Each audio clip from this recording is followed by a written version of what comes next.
Gemini, hello. Ito yung reading mo for October 10 to 15. Yan, ano ba yung mga ganap? Ano ba yung mga pwede mangyari? Mga dapat mong malaman.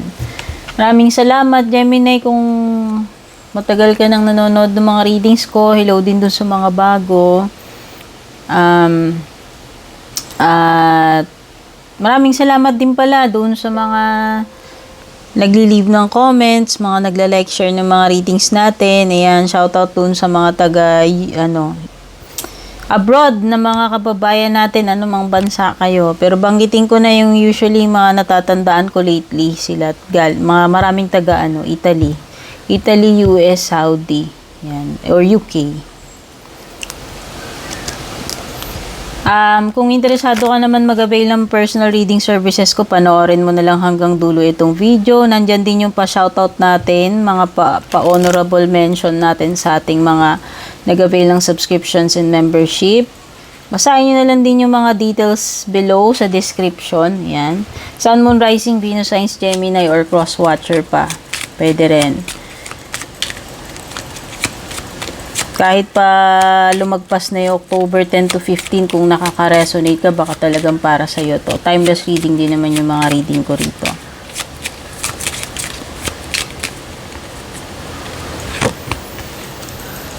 So, ng card mo, meron ka snake dito, no? Snake. Meron ka ring clover, buti na lang. Pampalubag loob. Ay, ano ba yan? Kaya pala. Whip. Challenging na naman. So, dalawang challenging, tapos isang positive card sa gitna. Siyempre, hindi magpapakabog yung love life ni Gemini. Hugot din tayo ng mga cards para alamin anong latest chika sa love life mo ngayong 10 to 15 October.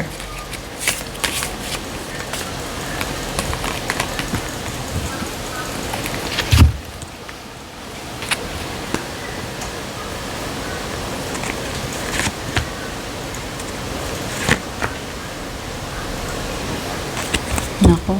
Okay. Sige, mamaya na natin pagtsikahan yung mga nakita ko dyan sa love life mo. Unahin na muna natin itong mga nasa taas, yung mga main themes mo rito. So, pwedeng may temptation, pwedeng may mga maging cause ng awayan. Romantic man hindi, pero nakikita ko rin kasi sa romantic Gemini eh. So, integrate na natin itong mga nandito, pagsamahin natin.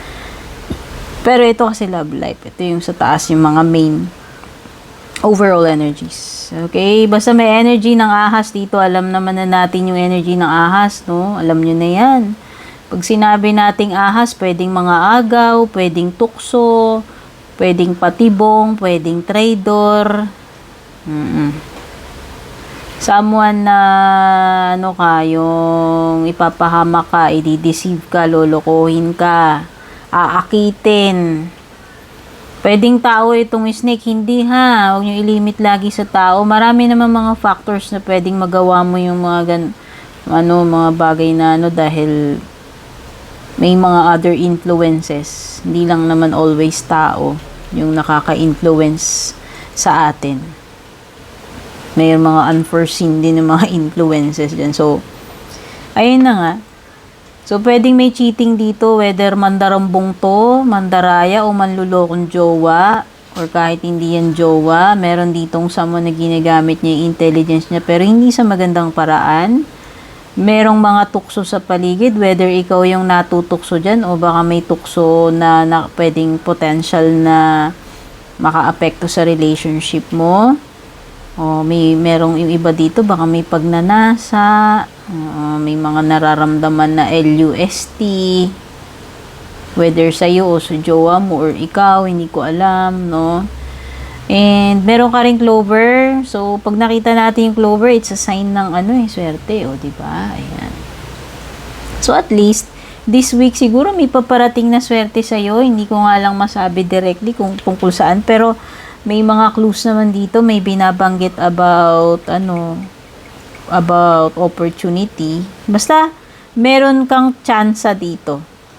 Ay, mga mahilig tumaya dyan ako, meron. Ayoko mag-encourage ng mga ganyan-ganyan. Pero meron naman binabanggit na gano'n na baka naman sumsertiin ka, tumama ka. Lalo na yung mga tao dito na mahilig sa mga ganyan. O, pwede rin naman hindi lang swerte yan. Meron ding may mga moments din na ma-enjoy mo, magiging happy ka. Ayan. Basta parang may mga araw na siswertihin ka this October 10 to 15. Pero meron ka ring whip, no? Sabi ko nga, ito yung another challenging. So, alam mo, bakit ko nasabing pwede kayong magkaroon ng problema magjowa? Kasi unang-una may ahas na umaaligid dyan sa inyo, tapos meron pa akong nakikitang awayan dito. O baka mamaya maging serious yung awayan ninyo. Baka mamaya, yung selosan, tas nauwi sa away. Yung tipong magkasakitan pa kayo, ewan ko. Magkasagutan kayo, mag-away, or worse, magkakahiwalay pa kayo, Basta may mga dito masasakit na pangyayari, pwedeng mangyari. Dahil sa away yan. Dahil kasi may umaaligid na ahas eh. So, yan nga, sabi ko nga, kung romantic man hindi. Pero sa romantic mo rin kasi, lumilitaw yung pag-aaway. Lumilitaw dito yung meron talaga kayong misunderstanding or pwedeng hindi, yung may mga side dito na hindi pakikinggan. Or hindi kayo nagkakaintindihan, hindi kayo on the same page, no? Pero nandito naman yung meron hindi mapagkakatiwalaan dito sa inyong magjowa o unworthy. O dahil sa ahas, meron ba ditong natukso? Pero kung wala namang mga natukso, halimbawa unworthy lang, hindi deserve kasi pwedeng one-sided yung relationship. No, yung isa hindi nagpe-perform ng maayos dito sa samahan na to, pwedeng ganun, o yung isa pwedeng hindi lang naman talaga siya na-appreciate, or pwedeng hindi lang talaga nag-e-effort yung isa sa inyo. Pero andun naman yung desire to make things work, ayusin, kung ano man yung nasira dito sa relationship. Nagkaroon man ng lamat, nagkaroon man ng yung mga problema about trust, andun pa rin naman na yung isa willing pa rin naman niyang buuin, ayusin yung mga nasirang part ng relationship. So, yun naman yung importante dyan. And pagdating naman sa love life,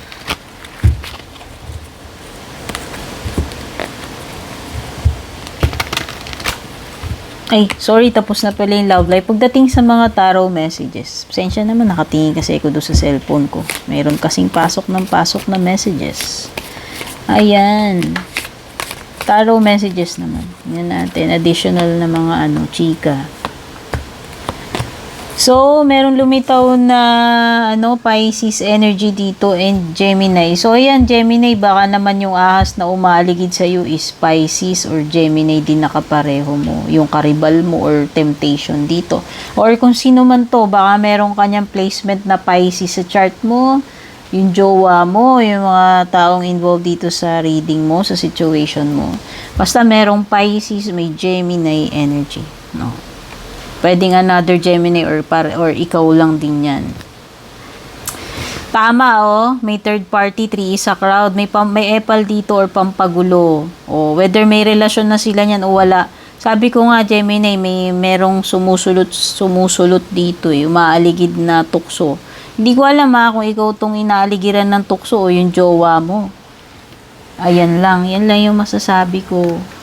Pero mananaig pa rin yung pagmamahal, especially kung mag-asawa kayo, hindi masisira yung samahan ninyo. Sabi ko nga karon man ng trust issues dito, mabubuo pa rin kayo netong person. Mas pipiliin pa rin ang family, mas pipiliin pa rin yung pagmamahal. Okay? 'Di ba? Yung iba naglalaro sila, pumapatol, pero laro lang. Pero 'di ba, it's not an excuse. The fact na ginawa mo pa rin 'yun. 'Di ba? So, ayan, 3 sa crowd. Pwedeng hindi naman sa love triangle ito. Pwedeng may epal lang. Hindi ko alam kung sino tong parang third person na umiepal dito sa sitwasyon mo kahit hindi ito sa love life. Basta meron, may kontrabida, may epal, may sumisingit, may nakikisali na hindi naman dapat. Pampagulo nga, pampagulo.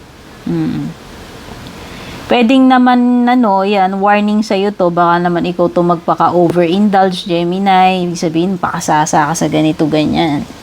O sobrang partying, sobrang puyat. Yung mga may sobrang kain, paano na yung diet mo. Basta meron something dito na mau-over mo eh. Okay? Kasi nga meron something na excess dito sa 3 is a crowd. May sumosobra. So, yan, pwedeng may mga chika-chika dito, bali-balita, chismis, no? Or mga partying, yung tipong na-wasted ka na, sobrahan ka ng inom.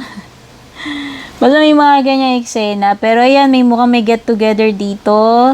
May mabubuo yung family kung halimbawa, o baka may mga bibisita sa inyo, or may mga occasions, birthdays, etc. So, nakikita ko dito is harmony pagdating sa family or sa ibang bagay. There is love, contentment, happiness, and harmony. Kung hindi man yan about family, pwedeng sa workplace, sa mga kaibigan mo. Actually, this is something na, parang wish come true. Something na malapit sa puso mo or dinedesire nyo as a family, gusto ninyo na pwedeng matutupad. O halimbawa, gusto nyo matuloy yung lakad nyo papuntang Tagaytay. O basta meron something dito na magkakasama-sama kayo and matutupad nyo yan, gagawin nyo this week. Yung iba sa inyo dito, ay, ang daming mga negative thoughts dito, Gemini. Nawawalan ka ba ng confidence? Ang dami mo bang mga hanash pagdating sa sarili mo? Na-overcome ka ba nitong mga negative na naiisip mo? So, tanggalin mo yan. May mga restriction, ikaw mismo. Pinag-iigpitan mo ba yung sarili mo? Ewan ko, meron ditong something na hindi mo magawa yung dapat mong gawin or yung gusto mong gawin dahil napipigilan ka ng mga something like negative thoughts, chorba, etc. Para kayong na-paralyze o walang magawa dito sa situation na to. So, kung ano man ito, pagiging trapped or walang magawa sa isang situation this week. And para sa mga additional na pwedeng mangyari sa'yo, hindi mo inaasahan, kuha tayo dito. Ay! Uy, wait lang. Teka lang. Pause ko muna, wait lang. So, ayun, kuha tayo, marami kasing nahuli.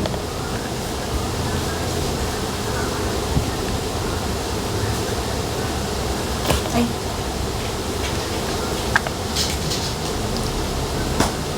Meron ka ditong crown. Oo, may lalaki. Basta may another person dito. Pwedeng lalaki. Pwedeng talagang lalaki dito sa situation mo. Hindi mo inaasahan kung sino man to nakakadil mo.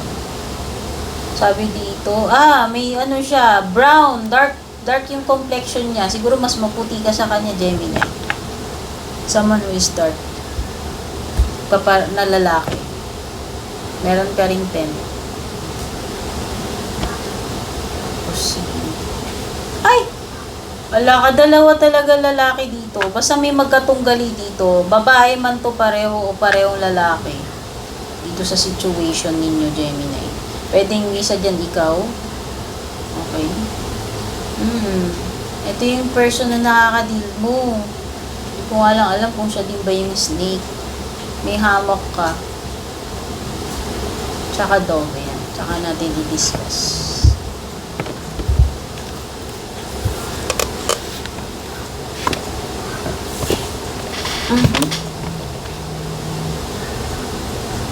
Honor crown, ibig sabihin iginagalang, inirerespeto.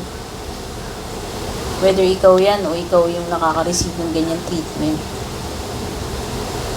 Oo. So you deserve respect and honor, and kung ano man itong deserve mo, whether respect, honor yan, etc., makukuha mo yan this week. Kung ano itong deserve mo. Attention, honor, respect, o kung ano man.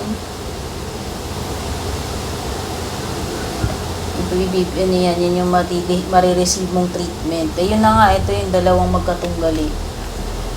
Or kung hindi naman magkatunggali, magkaribal, basta may dalawang lalaki dito sa situation, dealing with, yung isa, dealing sa relationship with the man, with dark complexion or hair.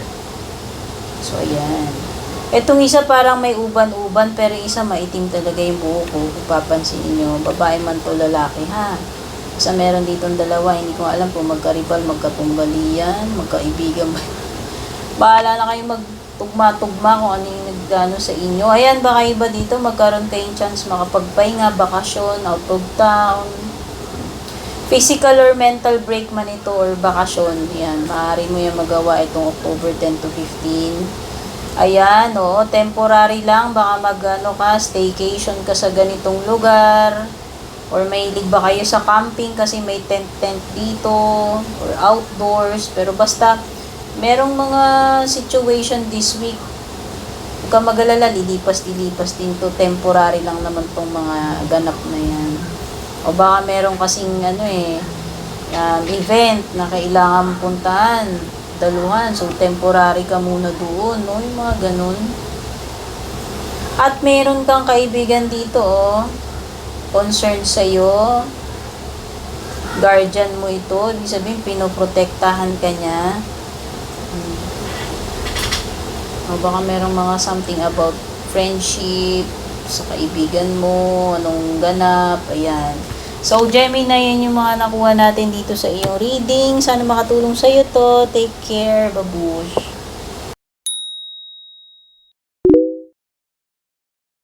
And kung balak nyo pong mag-book or mag-inquire ng personal readings ko, basahin nyo lamang po itong nakasulat sa screen or yung nakalagay sa description. Shoutout at thank you sa ating mga YouTube channel members, Juliet Saito, Vel, Mildred, Julian, Alejandra, Maya 2.6, Michael, Rosel, Belen, Melinda, Jane, Devi, Joy, Gwen, De Luna. Shoutout and thank you rin sa ating mga FB page subscribers, Alicia, Aida, Jovel, May, Ann, Jennifer, Jane, Aida, Aluwa, Emilu, Melinda, Grizel, at ang pinakabago si Shay Santos.